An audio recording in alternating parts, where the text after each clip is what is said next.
संयुक्त गट क पूर्वपरीक्षा 2025चा 11 जानेवारी 2025 या दिवशी झालेला पेपर आणि त्या पेपरमध्ये आलेले भूगोल या विषयाचे प्रश्नांचे विश्लेषण ते आजच्या या सेशनच्या माध्यमातून आपण पाहणार आहोत. त्यांचे जे काही संभाव्य उत्तर आहेत ते या ठिकाणी मिळतील आणि थोडक्यामध्ये विश्लेषण देण्याचा मी प्रयत्न करेल. तुमचं सर्वांचं स्वागत आहे परिवर्तन कॉम्पिटिटिव्ह फोरमच्या ऑनलाईन लर्निंग प्लॅटफॉर्मवरती. चला सुरुवात करूया आपण आपल्या प्रश्नांना. भूगोल या विषयाचे जे काही प्रश्न आलेले आहेत ते आपण आजच्या या सेशनच्या माध्यमातून या ठिकाणी त्याची संभाव्य उत्तर पाहूया. ठीक आहे, चला बघा इथं जर बघितलं तर पहिलाच प्रश्न तुम्हाला विचारलाय की योग्य जोड्या जुळवा. योग्य जोड्या जुळवा हा प्रश्न जर बघितला तर इथं खनिज संपत्ती आणि उत्खनन क्षेत्र याच्यावरती तुम्हाला प्रश्न विचारलाय. इथं मागच्या प्रश्नपत्रिकेमध्ये म्हणजे 4 जानेवारी 2026ला जो काही पेपर झाला गट ब चा त्या पेपरमध्ये लोह खनिजावरती प्रश्न विचारला होता. त्याचं उत्तर गडचिरोली येणार आहे आणि याचं उत्तर या ठिकाणी लोह खनिजाचं सुरजागड हा गडचिरोली मधला भाग आहे. ठीक आहे, दुसरी गोष्ट मॅग्नीज जर बघितला तर या ठिकाणी तुम्हाला पाहायला मिळतोय इथं चिखला हे त्याचं क्षेत्र आहे. बॉक्साईड जर बघितला तर या ठिकाणी तुम्हाला पाहायला मिळतो हा उदगीरी आहे कोल्हापूर जिल्ह्यामधला. आणि क्रोमाइट जर बघितला तर जानोली म्हणजे इथं जर बघितलं तर या ठिकाणी तुम्हाला पाहायला मिळेल 3-1 त्याच्यानंतर 4-2 3-1-4-2 पर्याय क्रमांक 3 त्याचं योग्य उत्तर येऊन जातं. ठीक आहे, चला हे खनन क्षेत्रावरती प्रश्न अलीकडं जर बघितलं तर तुम्हाला या लोह खनिजावरती प्रश्न विचारताना पाहायला मिळते का खनिज संपत्तीवरती प्रश्न येताना लक्षात येऊन जातील. मागच्या पेपरमध्ये 2 प्रश्न खनिजावरती आलेले लक्षात येऊन जातात. ठीक आहे, त्याच्यानंतर जर बघितलं तर खालीलपैकी कोणते प्रधानमंत्री मत्स्य संपदा योजना 2025 चे उद्दिष्ट नाही. आता हा करंट अफेअर्सचा प्रश्न बरं का, कारण जिओग्राफीच्या प्रश्नांचं वेटेज जर बघितलं तर तुम्ही या ठिकाणी करंटला धरून प्रश्न यायला झाले आहेत तुम्हाला याच्यामध्ये तुम्हाला लक्षात येऊन जातील. ठीक आहे, त्यामध्ये मासेमाराची सामाजिक व भौतिक आर्थिक सुरक्षा हे सुनिश्चित करणं अगदी बरोबरच आहे. उत्पन्न 4 पटीने वाढवणं असं होत नाही बरं का, हे किती असलं पाहिजे तर दुप्पट आहे. ठीक आहे, दुप्पट आहे, त्यामुळे हे स्टेटमेंट चुकीचं. इथं काय विचारलं की उद्दिष्ट नाही असं विचारलंय. ठीक आहे, मग उद्दिष्ट नाही तर पर्याय क्रमांक या ठिकाणी जर बघितलं तर ब उद्दिष्ट नाही बाकी आहेत. पर्याय क्रमांक 2 त्याचं उत्तर येऊन जाणार आहे. आणि इथं कॉमन सेन्स थोडा जरी वापरला तर एक गोष्ट लक्षात येऊन जाते की हा जो पर्याय आहे त्याचं थोडं जास्त स्पष्टीकरण दिलंय त्यामुळे त्याचं उत्तर हेच येणार आहे. म्हणजे तुम्हाला उत्तर माहित नसलं तरी उत्तर काढता येऊ शकतं, फक्त तुम्हाला थोडासा सेन्स वापरता आला पाहिजे. ठीक आहे, चला पुढे. यमुना नदीच्या उपनद्यांचा पूर्वेकडून पश्चिमेकडे क्रम लावायचा आहे असं तुम्हाला या ठिकाणी विचारलेलं पाहायला मिळतंय. मग पूर्वेकडे जर बघितलं तर याच्यापैकी म्हणजे ज्या 4 नद्या दिलेल्या आहेत याच्यापैकी कोणती नदी सर्वात पूर्वेकडे आहे तर केन नदी आहे. नंतर जर बघितलं तर या ठिकाणी तुम्हाला सिंध, बेटवा, त्याच्यानंतर या ठिकाणी जर बघितलं तर ही चंबळ अशा पद्धतीने येणारे पर्याय क्रमांक जर बघितला तर या ठिकाणी पाहायला मिळेल 2 याचं योग्य उत्तर येऊन जाईल. ठीक आहे, पर्याय क्रमांक केन, बेटवा, सिंध आणि चंबळ असा या ठिकाणी पूर्वेकडून पश्चिमेकडे क्रम लागतो. महाराष्ट्रात इलेक्ट्रिक वाहन धोरण 2025 नुसार महाराष्ट्रातील महामार्गावर किती अंतरावर इलेक्ट्रिक वाहनांसाठी चार्जिंग स्टेशन बसवले जातील हा सुद्धा करंट अफेअर्सचाच मुद्दा आहे बरं का. ठीक आहे, करंट अफेअर्सचाच मुद्दा आहे. 2 प्रश्न तुम्हाला डायरेक्टली बघा करंट अफेअर्स वरती आलेले पाहायला मिळतात आणि याचं उत्तर आहे पर्याय क्रमांक 1 25 किलोमीटरवरती हे बसवले जातील असं सांगितलं गेलेलं आहे. ठीक आहे, पुढे. कोपेन यांनी केलेल्या हवामान वर्गीकरण विभागानुसार भारताच्या पश्चिम किनारी प्रदेशामध्ये, ठीक आहे, जेव्हा आपण भारताचा द्वीपकल्प पाहतो आणि या द्वीपकल्पावरती पश्चिम किनारपट्टीला समांतर पसरलेली सह्याद्री पर्वतरांगा किंवा पश्चिम घाट म्हणतो, पश्चिम घाटाच्या पश्चिम पायथ्यालगत कोणत्या प्रकारचं हवामान आढळतं असं या ठिकाणी विचारलंय तर AMW प्रकारचं आहे. पर्याय क्रमांक 3 त्याचं स्पष्ट उत्तर येऊन जातं. क्लिअर, चला पुढे जाऊया. प्रहार बॅच संयुक्त गट ब आणि क पूर्व परीक्षेसाठी ही प्रहार 2.0 बॅच या ठिकाणी लॉन्च होते आहे. या बॅच मध्ये घेतलेले जे काही प्रश्न आहेत ते ॲज इट इज बरं का. ठीक आहे, लक्षात ठेवा हे प्रश्न घेतलेले आहेत.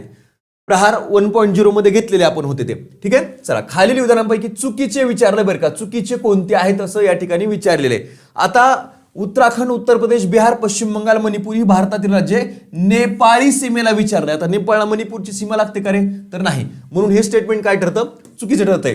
चुकीचेच विचारलेत ना आपल्याला.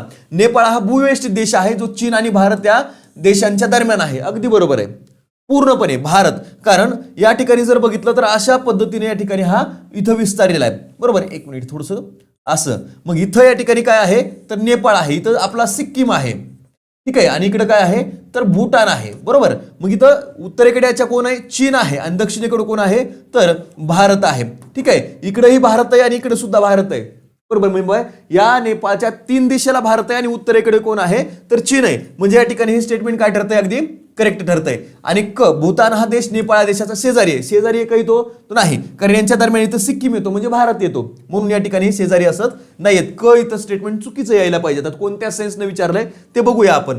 ठीक आहे, म्हणून याचं चुकीचे स्टेटमेंट जर बघितलं तर या ठिकाणी आणि पर्याय क्रमांक 3 त्याचं योग्य उत्तर यायला पाहिजे. ठीक आहे, चला.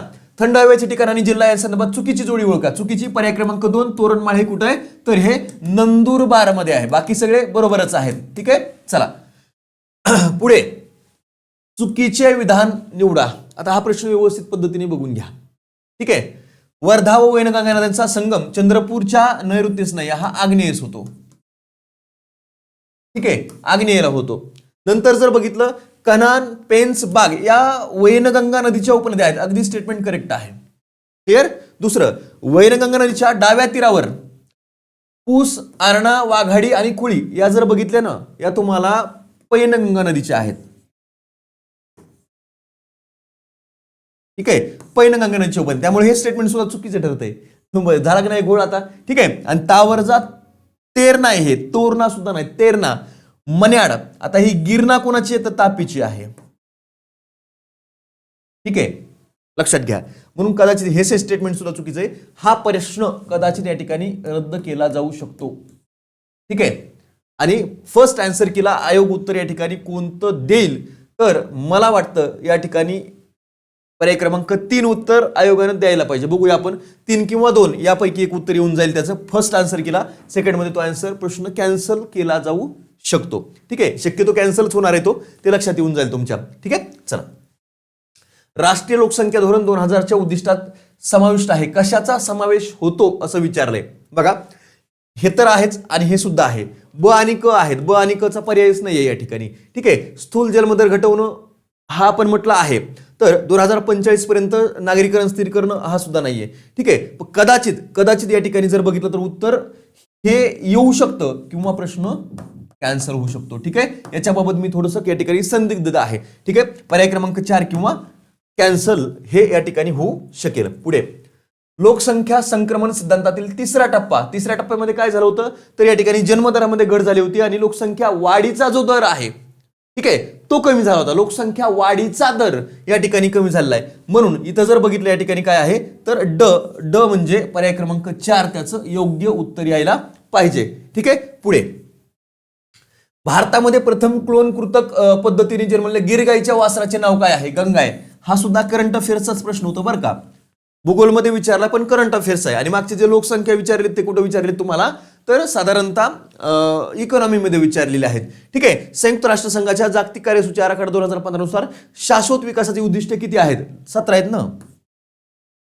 ठीक आहे, पर्याय क्रमांक सस्टेनेबल डेव्हलपमेंट गोल्सच विचारलेत ना या ठिकाणी. बघा नाही तर sustainable development goals are identified किती तर 17 आहेत ते. ठीक आहे, त्यामुळे पर्याय क्रमांक 1 त्याचं उत्तर येऊन जाईल. अशा पद्धतीनं तुम्ही जर अनालिसिस व्यवस्थित पद्धतीने केलं असेल तर गट बेच्या तुलनेमध्ये गट कचा पेपर जर बघितला या ठिकाणी थोडासा वर नेलाय बरं का त्यांनी. ठीक आहे, आणि इथून पुढं आणि म्हटल्याप्रमाणे राठोड सरांनी तुम्हाला त्या दिवशी सांगितलं की पेपर सेटर आहे तो चेंज झालाय.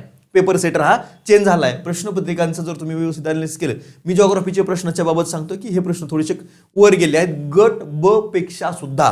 ठीक आहे, मग आजच्या या सेशनच्या माध्यमातून या ठिकाणी एवढंच. बाकीचे सेशन सुद्धा तुम्हाला पाहायला मिळतील लवकरच आणि ते सुद्धा व्यवस्थितपणे अनालिसिस बघून घ्या. ठीक आहे, थांबूया आपण या ठिकाणी. Thank you so much. ही जी बॅच आहे लक्षात घ्या, प्रहार आरंभ ही राज्यसेवेसाठीची बॅच आहे.